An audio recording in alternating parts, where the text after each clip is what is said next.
E permito-me abrir um parênteses e falar de sociologia política não é só discutir partido A ou partido B. Tire um pouquinho disso de senso comum quando você fala de um assunto tão complexo quanto a política.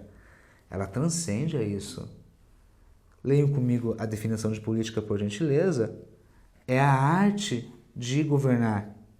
E enquanto ciência, estuda a distribuição de poder nas sociedades humanas. É responsável pela sistematização de todos os conhecimentos dos fenômenos políticos.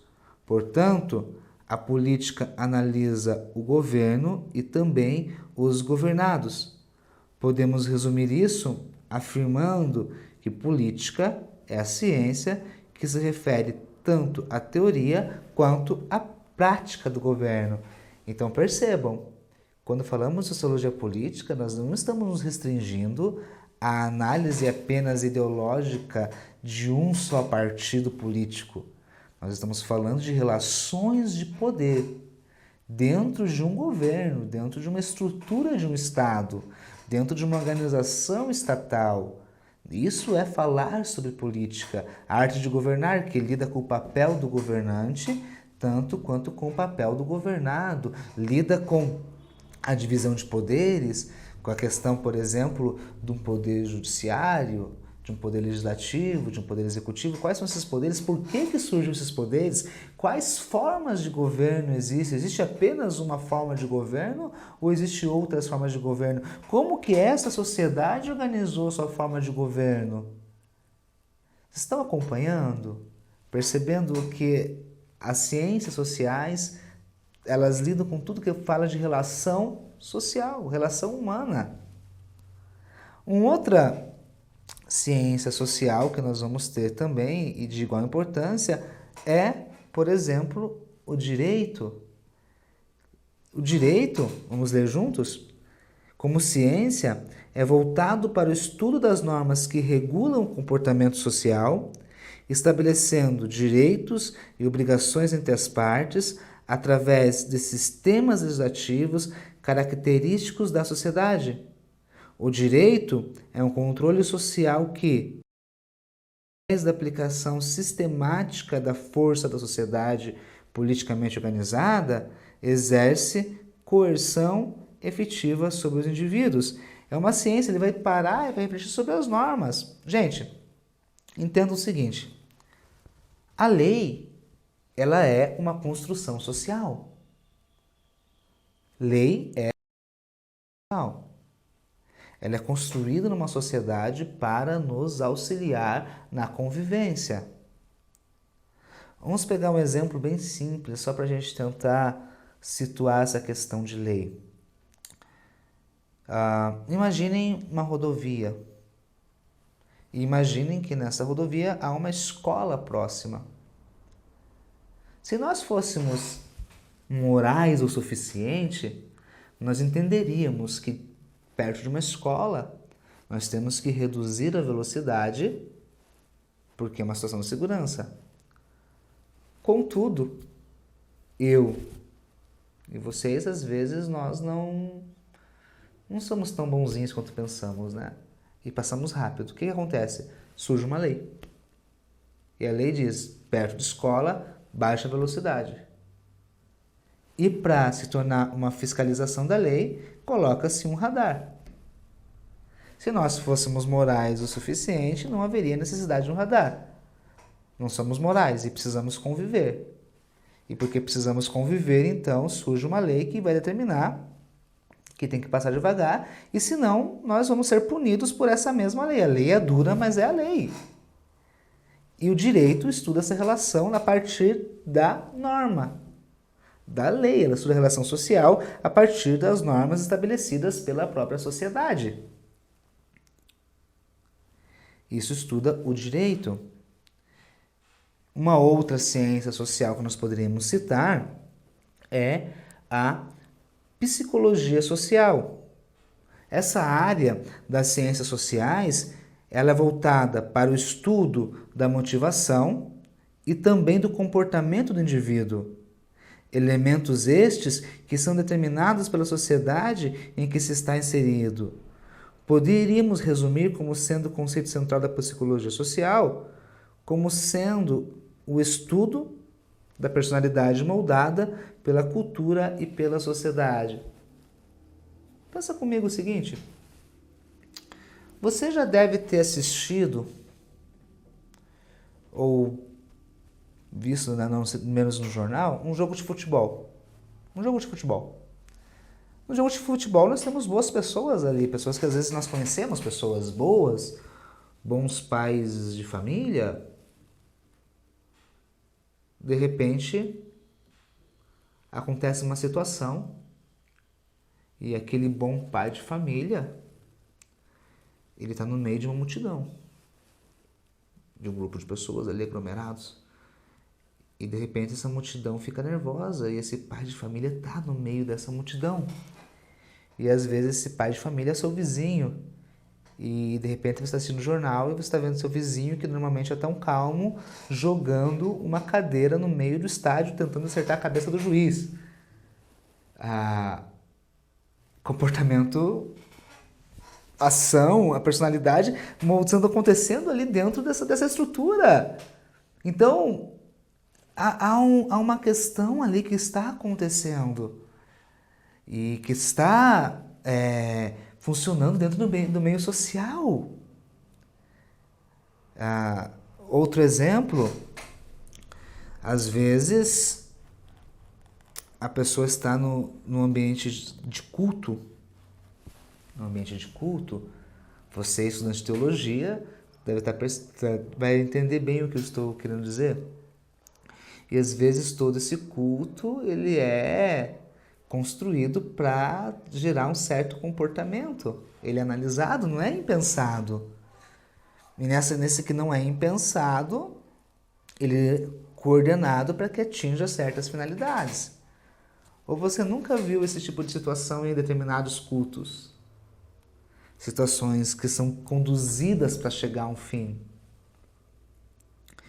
Mas também não estuda só esse comportamento quanto adulto, a gente sabe também que o meio influencia muito o indivíduo. Muito valor, muito comportamento, influencia a maneira que a gente faz nossas trocas, a maneira que nós entendemos enquanto seres humanos, que trocamos nossos símbolos. A sociedade influencia. E a psicologia social ela tenta demonstrar ou relacionar as questões numa análise agora da influência da sociedade no indivíduo, a influência do social na psique.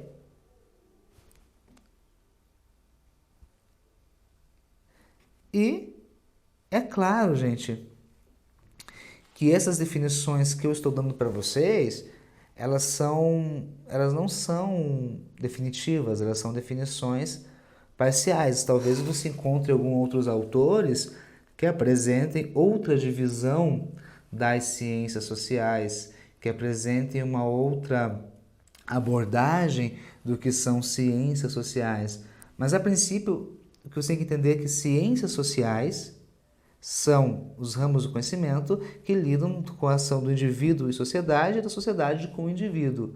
E dentro das ciências sociais, que nessa disciplina é a sociologia. A sociologia e os vários categorias e fatores e métodos dela e a maneira que ela pode nos auxiliar na produção teológica. Permita-me fazer uma revisão do que a gente viu até aqui. Primeira coisa, nós vimos que a sociologia ela é uma ciência. Você está assistindo aí na sua casa, repita para você mesmo em voz alta. A sociologia é uma ciência. Que tipo de ciência que ela é? Ela é uma ciência social. O que a gente garante que ela é uma ciência? Por quê? A sociologia possui hipóteses e teorias. A sociologia analisa um campo da realidade. E a sociologia possui um método, possui um caminho para comprovar e corroborar as suas ideias. Anote isso é importante. Outra coisa, nós já entendemos que o grande objeto da sociologia são os fenômenos sociais. Se alguém te perguntasse na rua qual é o objeto? Fenômenos sociais, ponto. E se alguém perguntasse, o que são os fenômenos sociais? São as relações que os indivíduos estabelecem entre eles próprios, gerando normas de comportamento, gerando atitude, formação de grupos, elaboração de ideias sobre estes mesmos grupos. O que é importante para uma análise sociológica? Importante para uma análise sociológica é a imaginação sociológica. Vamos lá, imaginação sociológica. O que é essa imaginação sociológica? É a habilidade de conectar história e biografia e a relação entre ela e o social, ou seja, é como o social influencia o pessoal, é olhar uma situação X e entender como a sociedade está influenciando a minha ação pessoal, individual, nessa atitude que aparentemente é tão simples, mas há várias questões sociais que influenciam. Lembrem-se do exemplo do casamento ou do desemprego. Lembre-se que cada ação que você faz no dia, há várias questões sociais envolvidas. E quando você fala de imaginação sociológica, você tem que observar essas questões, você tem que olhar a sociedade de maneira crítica, transcender o senso comum. Não fique apenas olhando para esse objeto. Gravaram? Imaginação sociológica serve para você fazer relação e o social, observando cada questão, relacionando a sua biografia com as questões sociais que estão acontecendo ao seu redor. E a imaginação sociológica te demonstra a realidade sob uma outra perspectiva, de uma outra ótica. Eu espero realmente que depois que você estuda essa disciplina, você comece a enxergar a realidade de uma outra forma. Entender que nas nossas relações transcende só o que eu quero, o que eu desejo, vai um pouco além disso. Eu espero piamente que depois que nós olharmos todas as questões dessa disciplina, você consiga também entender a importância que essa disciplina é para você, para o seu trabalho e para a questão da sua produção aí como futuro teólogo ou futuro religioso, exercendo aí uma compreensão muito maior da realidade. Por fim, eu apresentei para vocês algumas divisões das ciências sociais. Eu falei com vocês acerca de algumas pequenas divisões. Falei sobre antropologia cultural, que estuda a relação homem-cultura. Falamos sobre a economia, relação ser humano e produção, distribuição e consumo de bens. Falamos sobre a política com relações de poder. Falamos sobre o direito com a relação da lei. Falamos sobre psicologia social, a relação indivíduo-sociedade e como é que a sociedade influencia o comportamento desse indivíduo. E a nossa matéria maior, sociologia, que vai olhar aí o estudo científico da relação social, as formas, como que tudo isso funciona e a maneira que tudo isso vai acontecer na maneira cooperativa, competição, conflitos sociais, etc, etc e etc. Agora, será que a sociologia ela foi apenas uma epifania? Ou seja, alguém não tinha nada para fazer e resolveu pensar, eu vou fazer agora uma disciplina nova? Não tenho nada para fazer. O rapaz sentou na lareira e disse, não, eu vou criar uma disciplina. Eu vou criar a disciplina de sociologia. Será que foi assim? Será que existe apenas um método? Uma forma de pensar a sociologia? Como que eu posso aprofundar a minha reflexão em sociologia e fazer uma relação com a teologia. Estes, meus caros alunos e alunas, serão os temas aí das nossas próximas aulas.